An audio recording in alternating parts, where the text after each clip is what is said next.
A massive upset for Turkey's President Erdogan after the country's opposition wins a high-stakes rerun of the Istanbul mayoral election, the city having been ruled by Erdogan's AK Party for 25 years.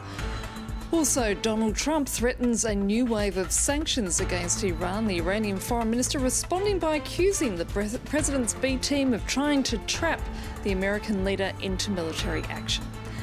And Europe bracing itself for a record heat wave, with temperatures forecast to exceed 40 degrees Celsius this week, including here in Paris, where meteorologists are saying the city will feel more like 47 degrees thanks to high levels of humidity. Hello and welcome back to the France 24 newsroom. I'm Annette Young. And we begin in Istanbul, where Turkey's ruling AK Party has lost control after a rerun of the city's mayoral election. The result being seen as a massive blow for President Erdogan and also ending 25 years of AKP party rule in the city. With nearly all ballots counted, main opposition party candidate Ekrem İmamoğlu has a significant lead of more than 775,000 votes, a huge increase on the margin of 13,000 that he achieved in the early election. That victory in March was cancelled after the AK Party alleged irregularities. Kathy Clifford reports.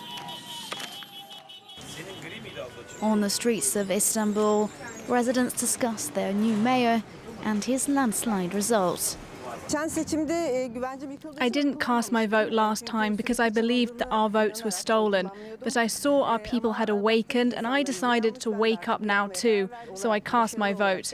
My faith in this country has been restored. I cast my vote in favor of the ruling party, but unfortunately it did not win. The other parties, the gangs, they won. I hope it will bring good fortune, but I don't think it will. The Turkish nation has always defended and supported victims. I believe it's because they couldn't explain why there was a cancellation that they lost this way, with this mass punishment. Many analysts say the ruling party's decision to rerun the election over controversial fraud claims helped Ekrem İmamoğlu by turning him into a victim and giving him extra publicity. A little-known district mayor at the start of the year, he won the election by more than 777,000 votes, up from just 13,000 in the first election in March. On Sunday night, he addressed tens of thousands of supporters in Istanbul. Sovereignty belongs categorically to the people. We will never forget this. We will work hard for Istanbul. I promise all of you. President Tayyip Recep Erdogan conceded defeat for his party's candidate, tweeting his congratulations. It's a blow for him that even some pro-government media have called a victory for democracy. And joining us from Istanbul is Jasper Mortimer. Jasper, what are the ramifications of this election result, both for the opposition but also for President Erdogan? Well, let me add to what you were playing just now. You know, what struck me going around the polling stations yesterday and speaking to the opposition supporters who were celebrating in the streets of Istanbul last night is that normally Turkish voters are motivated very much by the state of the economy. And the economy is in a shabby condition at the moment. There is recession, inflation is nearly 20%, unemployment is very close to 15%, and so on. But the voters I spoke to who voted for the opposition didn't mention the economy. They said that they voted for justice. They voted against Erdogan's authoritarianism. They voted for democracy. It was the political side of Erdogan's rule that concerned them. You know, the press today has been saying that voters taught Erdogan a lesson last night. Will he learn it? This is what we don't know. For the opposition, it's a tremendous boost. It shows that even when Erdogan does all he can, forcing recount after recount and eventually forcing a repeat election, the opposition can still beat him. It's also a chance for them to, show that one day they can gain power in his country. You know, Erdogan's party has been in power for 17 years now. A young voter said to me last night, "This gives us a glimmer of hope." Now, I want to ask you about a key court case which begins today in Istanbul with Turkish businessman Osman Kavala and 15 other civil society figures who've been accused of trying to overthrow the then Prime Minister Erdogan's government by organising national protests in 2013 against a redevelopment project in the city centre. So what is at stake with this trial, given what you just said about why people voted the way they did yesterday?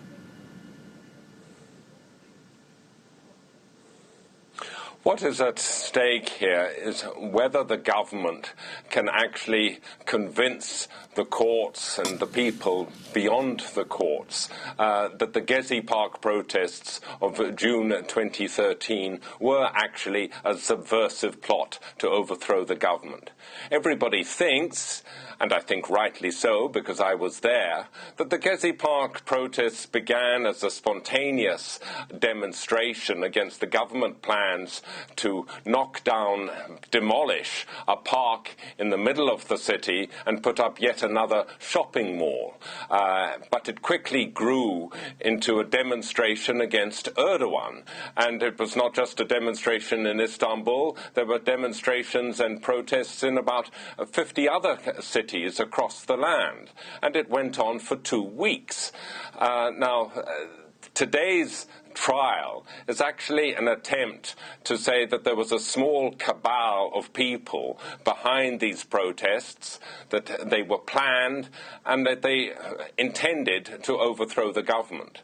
The lead protester is Osman Kavala, who is a well-known philanthropist, widely respected, a man born to wealth, who has invested his family fortune into sponsoring cultural exchanges and other cultural projects, one of which attempts to bring Kurds and Turks together to increase harmony in Turkey. He's a good person, and they are accusing him of being the instigator and financier of the Gezi Park protests, as if, the 10,000 protesters in Gezi Park were all being paid. Human Rights Watch has called the charges in this case bogus, and today Osman Kavala got up in court and said the idea that he was the instigator of the Gezi Park protests is, quote, a fantastic fiction. Jasper Mortimer reporting there from Istanbul. Thank you.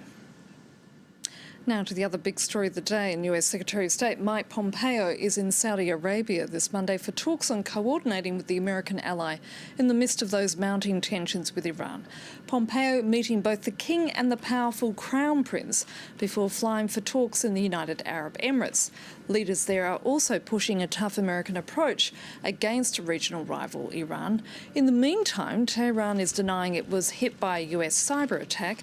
This as Washington is due to tighten sanctions against Iran in a standoff sparked by the American withdrawal from a nuclear deal. This is what the Foreign Ministry spokesman had to say earlier. Is there any sanction left for America to impose that has not been imposed on us recently or in the last 40 years? And is there anything that they have gained from this? We welcome any reduction of tension. We do not want an increase in the tension and the problems after that.